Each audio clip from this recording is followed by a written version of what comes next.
Alors, mesdames et messieurs, nous vous remercions d'être venus. Mesdames et messieurs de la presse et chers compatriotes et distingués invités, nous allons commencer notre cérémonie, notre conférence de presse, dont la thématique se résume au sort des prisonniers politiques au Congo-Brazzaville et dont le cas de M. André Okombi Salissa, ancien candidat à la présidentielle, nous préoccupe aujourd'hui. Alors, mesdames et messieurs de la presse, mesdames et messieurs membres des partis politiques et associations, chers compatriotes, voici une année aujourd'hui, 16 avril 2016, 16 avril 2017, que M. Sassou Nguesso, dans un simulacre de cérémonie de prestation des serments, a cru boucler son processus de conservation clanique du pouvoir après le coup d'État anticonstitutionnel d'octobre 2015 et le hold-up présidentiel de mars 2016. Processus de conservation du pouvoir tout au long duquel il a fait couler les larmes et le sang des autres, selon son expression, en fait les larmes et le sang des Congolais. Processus de conservation du pouvoir basé sur un projet de constitution juridiquement infondé, politiquement désastreux et socialement explosif. Sitôt ce projet connu, un homme politique, un leader du parti au pouvoir, M. André Okombi Salissa, avec certains autres au sein du PCT, le parti au pouvoir, avait mis en garde M. Sassou Nguesso sur les dangers qui se dessinaient. Cet homme, encore ministre de la République, prononçait cette phrase, devenue une référence pour nombreux de nos compatriotes. Je le cite, « Notre engagement à défendre la démocratie n'est pas négociable. Nous défendons la démocratie coûte que coûte. Nous la défendrons sur tout le territoire national. Nous la défendrons sous la pluie, sous le soleil, dans les enceintes officielles, dans les rues, dans la boue, dans la nuit, partout et tout le temps. » Cet homme est détenu arbitrairement depuis 3 mois et continue à défendre la démocratie dans les geôles de la Direction générale de la sécurité d'État, sous le coup de la fameuse inculpation qui est devenue presque une fatwa au Congo-Brazzaville, l'atteinte à la sûreté de l'État et la détention des armes de guerre, prononcée par celui que nous appelons mon parquet, en l'occurrence M. Oko Ngakala. Mesdames et messieurs, nos communications de tout à l'heure auront 3 objectifs. Le premier objectif est d'interpeller la conscience internationale sur le sort des prisonniers politiques au Congo qui sont en danger de mort dans le cadre d'un plan conçu méthodiquement et appliqué par le pouvoir. Car ce jour conçu méthodiquement par le pouvoir, et dans le cas, on parlera du cas de M. André Okombi Salissa. Une deuxième communication par M. Andrea Ngombe Malewa, coordonnateur du collectif Sassoufi, fera l'objet d'une exigence de toutes les forces vives de la nation afin de libérer les prisonniers politiques, par voie de conséquence, libérer notre pays qui est pris en otage par une organisation criminelle. Enfin, M. Isaac Djoumali Senga, à ma gauche, membre du PCT, parti au pouvoir, vous édifiera sur le sentiment réel de la majorité silencieuse du PCT et sur le sort de M. André Okombi Salissa, qui est membre du PCT, ainsi que de la crise post-électorale, en tout cas la lecture qui est celle du PCT. À l'extrême gauche, c'est M. Jean-Pierre Moumélé, qui est en fait le coordonnateur de la CADD, qui est l'instrument politique de M. André Okombi Salissa, qui a déjà fait sa déclaration et qui est là pour apporter le soutien de cet instrument politique à notre conférence de presse de ce jour. En effet, ils sont 2 candidats aux élections présidentielles, aujourd'hui incarcérés. Les nommés Jean-Marie Mokoko depuis 10 mois, sans jugement, et André Okombi Salissa depuis 3 mois. La traque et le harcèlement sur la personne de M. André Okombi Salissa, enclenché depuis 2012, vient de prendre un tournant dangereux. Le 12 avril 2017, par une tentative d'assassinat suite à un incendie criminel à 4 h du matin dans la salle informatique de la DGST, la cellule de M. André Okombi Salissa étant distante d'une cinquantaine de mètres. Cela nous rappelle un mode opératoire similaire qui a conduit à l'assassinat de M. Bruno Osebi, journaliste franco-congolais en 2009, je pense. 2009. Alors, pour rappel, André Okombi Salissa débarquait du gouvernement juste après sa prise de position solennelle pour l'alternance démocratique en 2012. En 2013, il passe presque une année en exil en France ici pour échapper aux provocations et autres intimidations. Le 11 juillet 2015, lors de sa déclaration de candidature à la présidentielle et son refus du changement de la Constitution, il a déconstruit de facto le fonds de commerce de M. Sassou Nguesso qui a de tout temps instrumentalisé en fait un supposé conflit nord-sud. Conséquence, André Okombi Salissa est devenu l'homme à battre pour le pouvoir.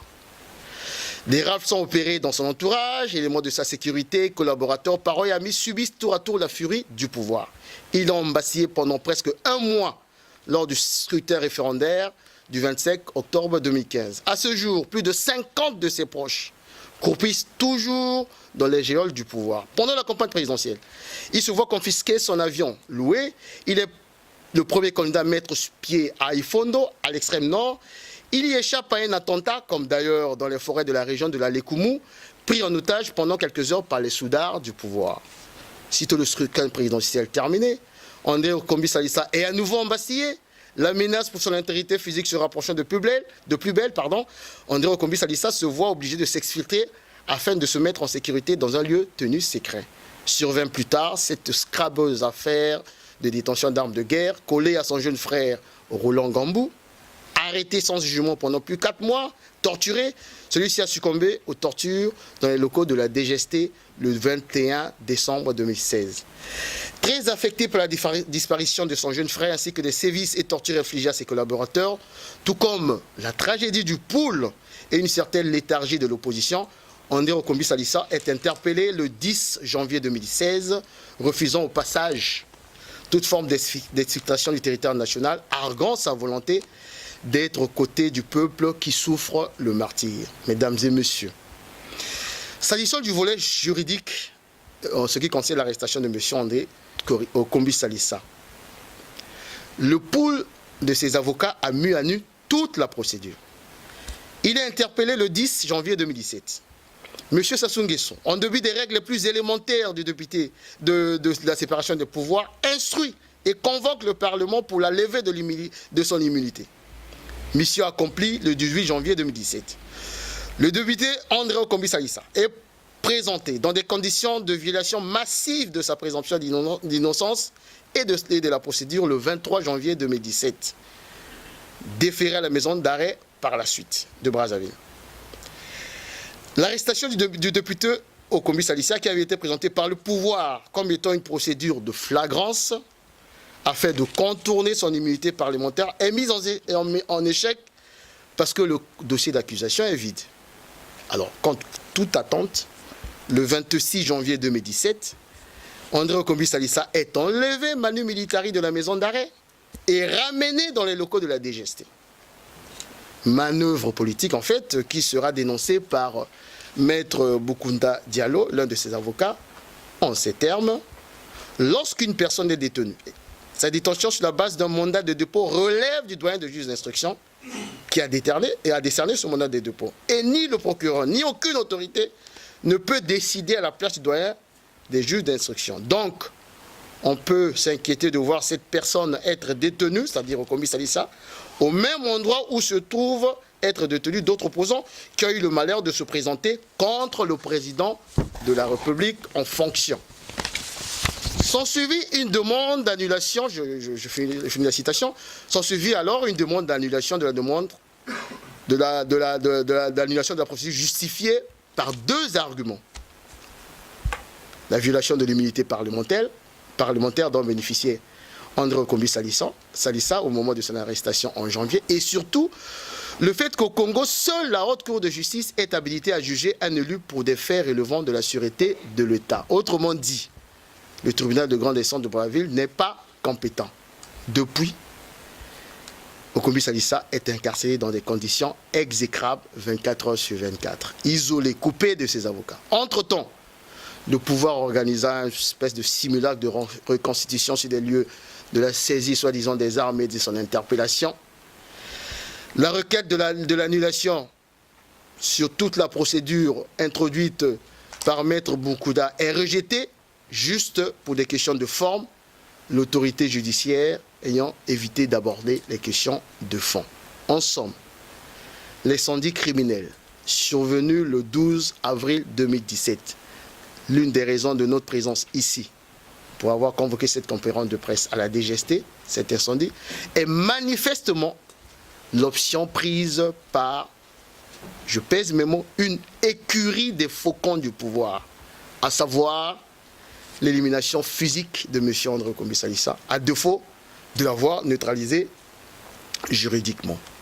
En conséquence, vous conviendrez avec nous que la démarche du pouvoir vise actuellement la neutralisation politique, donc physique, de M. André Okombi Salissa. Cet acharnement a pour enjeu d'éliminer une volonté libre et autonome qui a rompu avec la sédentarisation ethno-géopolitique du pouvoir, qui ne pense pas à la problématique politique congolaise en termes de nord-sud, parce que M. Okombi Salissa est du nord du Congo-Brazzaville. Mais celui-ci, Okombi Salissa, considère que les partis politiques ne sont pas des propriétés privées.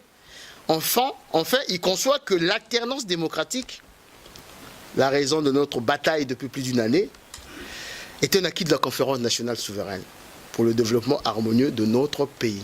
À ce titre, je finirai là-dessus, réunis aujourd'hui autour de cette nouvelle majorité présidentielle, dont nous avons pas mal de membres dans cette salle, ici présente, nous profitons de cette conférence de presse pour lancer un appel solennel à la communauté internationale d'exiger la libération de tous les prisonniers politiques et d'opinion.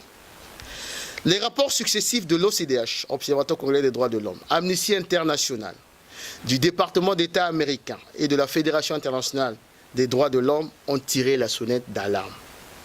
Le décès en prison du colonel Marcel Ntchourou, tout dernièrement, prisonnier d'opinion, est un motif certain d'inquiétude.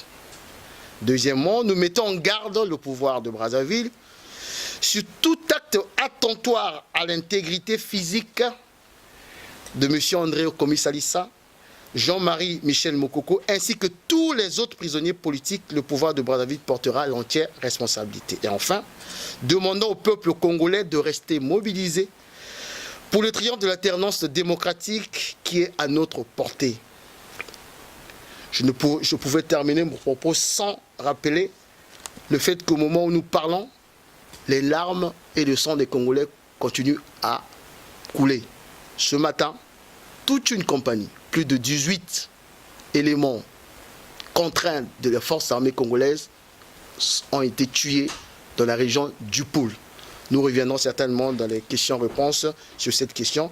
Et je terminerai mon propos en disant que la diaspora, dans toute sa diversité, va se lancer corps et âme, comme depuis plus d'une année, à libérer par tous les moyens nécessaires le Congo-Brazzaville. Hier comme aujourd'hui, nous avons cessé de le déclarer. Paris est plus que jamais la capitale du Congo-Brazzaville libre. Je vous remercie.